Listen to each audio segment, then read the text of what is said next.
With a month to go until the next AFCON, it is time to get the videos going. In today's video, we're going to be ranking every single nation's chance at the next AFCON. Are they dark horses, contenders, or just group stage exit? I want to hear your thoughts in the comments down below. Remember to hit the like button, subscribe to the channel if you're new around here, and let's get into the video. So as you can see here, we have the favorites category, contenders, dark horses, just one more, which is one more game after the group stage, and they're here for vibes is the last category. Teams that we simply don't think are going to do anything at this AFCON. But let us begin with Burkina Faso. Burkina Faso are always a team you don't want to play against. They consistently show up in semifinals, third places, finals, but yet nobody thinks they can do anything.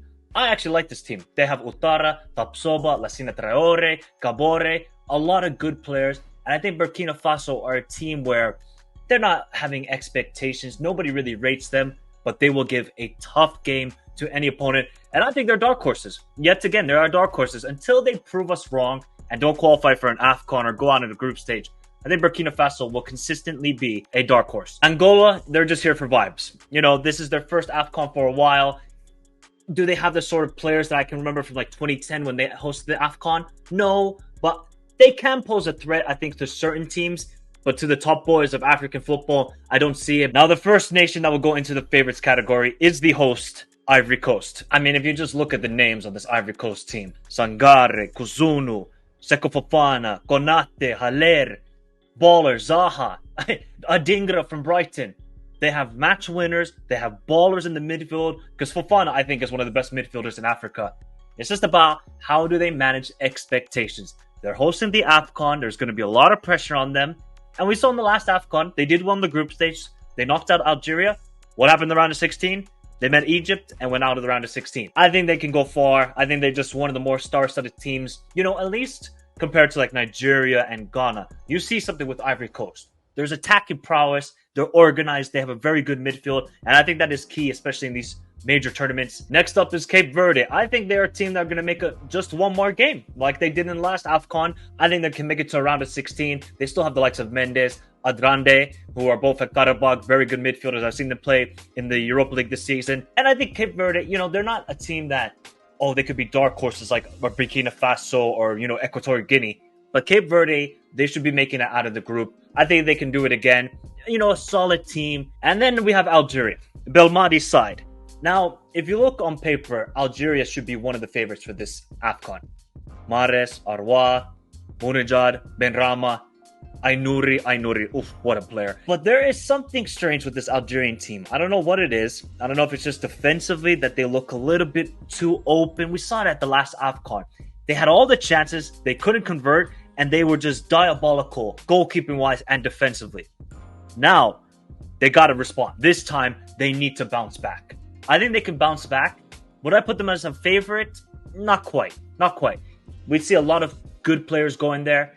I do like Algeria. I think it's just for now, they are contenders. And then we have South Africa. Now, I think South Africa are definitely one of the dark horses for this AFCON. Hugo Broos has done a wonderful job in the last couple of years. We see how Mamelodi Sundowns are doing in continental football, and a lot of their players play at Mamelodi Sundowns. Then you add the likes of Percy Tau. Hopefully, Lyles Foster will be able to play. We're not too sure about his status heading into the AFCON. He will be key. Olangwane, who was playing in the MLS. You can just see South Africa. Okay, I know they lost to Rwanda. It was a bad loss, but it just shows how difficult African football is. I think South Africa, they can manage expectations, and I think they can be a difficult team to play against, and that's why I have them in dark horses. And the same goes for Zambia. Like, that attack is ridiculous. They will score goals, but it's about, for Avram Grant's side, defensively, just limit teams to at least one goal. Zambia could score 2 goals, and they still might not win the game, so that is going to be the key issue for Zambia. The attack is good. Midfield is very good as well. It's just defensively, can they just limit team? But they will pose a threat, I think, to a lot of the big teams in this AFCON. And that's why I got them dark horses alongside Burkina Faso and South Africa. Then we got the DRC. You know, they haven't been performing to what they should be in the last couple of years. But maybe they are turning a corner. And they got quality. Elia, Wissa, of course, from Brentford. You just see Kakuta, Mbemba in defense, who's going to lead the squad. I think the DRC, do I expect them to make it like a semifinals? No, but I could see them make it to a quarterfinals, and that's why they are going to go in the dark horses category. but definitely a team to watch out for. Now, I know this is going to be controversial, but I'm going to put Cameroon right here. I don't see Cameroon as one of the dark horses. I don't see them as one of the contenders. If you have been watching Cameroon the last couple of international breaks, they are horrendous. There is no stability. There is no structure. The game against Burundi at home, where if they lost, they wouldn't qualify to the AFCON. Onana kept them in that game. And Onana is going to have to be key for Cameroon. Obviously, he was called back after what happened at the World Cup. I just don't see how they make it to a quarterfinals. If they go up against an Algeria, if they go up against an Ivory Coast, an Egypt, a Morocco, Senegal, I think they're going to get destroyed. Now, they have quality. Vincent Aboubakar, guy's amazing. Onana, Anguissa. There is so much quality on Cameroon. But when you watch them play, it has to be a lot better. So, Rigobert Song. And if Cameroon do poorly in this AFCON, I don't know what that says about Samuel Eto'o as the president. I don't know what it says. But I hope they can really rectify it and prove me wrong, because Cameroon are one of the elite nations of African football. They should not be going out in a round of 16 quarterfinal. But that's how I have it right now. I want to hear your thoughts if you disagree with me. Next up, I think another one of the contenders. I wouldn't put them slightly as favorites just yet, but it is Egypt under Rui Vitória, who's done a really good job since taking over. And I look at the attackers for Egypt. That's the one thing people have criticized with Egypt. Not enough attackers around Salah. Omar Marmoush is killing it with Frankfurt right now. You got Mustafa Mohamed. You got Trezeguet.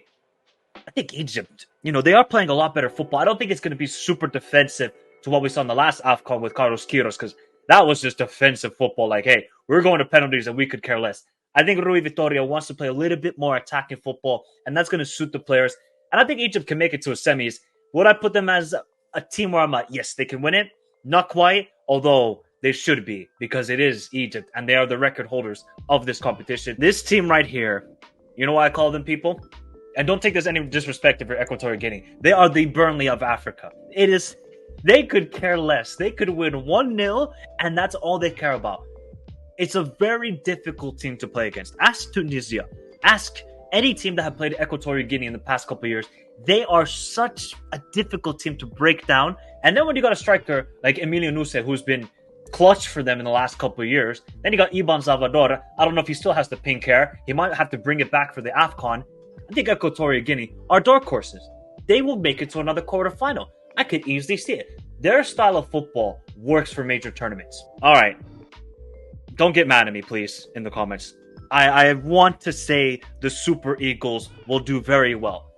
But at this rate, with the way they are playing, and with that group, I would not feel confident with this team. They have the best strike force in all of Africa. Victor Osimhen, Boniface, I can go on and on. But when I watch the team play, they are horrible.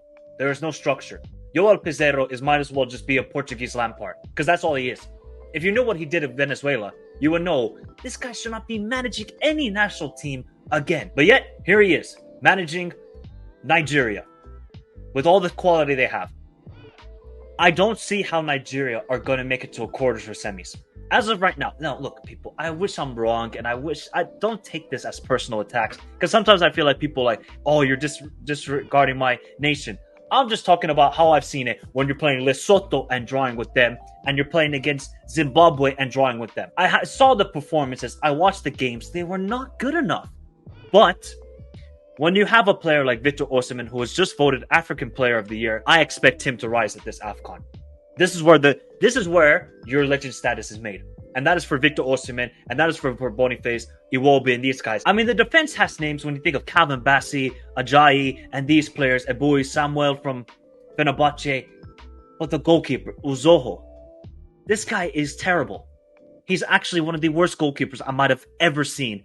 And if you're going to rely on him to keep clean sheets, the only way I see Nigeria making it far in this AFCON is if they win 3-2, 4-2 every game. Which they can, because they have the quality. But for now, it is just one more game. Now, here is an interesting team. Now, I would put them here. I'm torn between these two right here. But I'm going to put Guinea Bissau at just one more. But they're a team you got to keep an eye on, people. It's a small nation, but they are rising with the names they got. And a player to definitely watch out for at this AFCON is Francolino, who's been, just a beast at Midtjylland this season. Obviously, a former Benfica player. He's been amazing. Now, do I see them making it to a quarterfinal like a Equatorial Guinea? No. But for now, I see Guinea Bissau just one more game, but a team to watch. Next up is Mali. Now, I'm not going to be honest. I'm going to put them here. I've rated Mali a lot in the last couple of years. I said they would qualify for the last World Cup. They didn't. And their performances have been sort of hot and cold during these qualifiers. I'm not really so certain about them. Now, I know like Yves Bissouma hasn't played every game, but they still got the likes of Adama Traore, Cheick Doucouré. I mean, the names they got is ridiculous. Ibrahim Akone, Moussa Djenefo. Those are the names we are talking about when it's Mali. But when they play together, I just don't see like a unit, and I don't see that quality really flourish. I hope I'm wrong. I think Mali are going to be around a 16 team, and that's it. But hey, they got quality, just like Cameroon and Nigeria, and they can definitely improve. I mean, do you want to hate me now? You know how much I rate Kudus, man. I think Kudus is he's an amazing player. But that manager, Chris Hughton, oh boy. That game I saw when they played against Comoros. Now, I know Comoros have been a thorn to Ghana in the last couple of years. Again, these performances are not good enough from Ghana with the quality they have. Now, we don't know if Verde is going to play at this AFCON. I just think, like, you know, Inaki Williams, he should be playing a lot better for Ghana.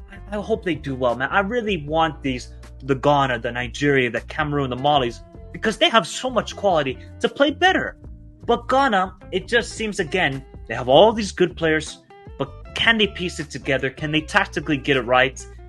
They got the quality, and that can make a difference, especially with Kudus. I think Kudus is he's just amazing. He's just amazing.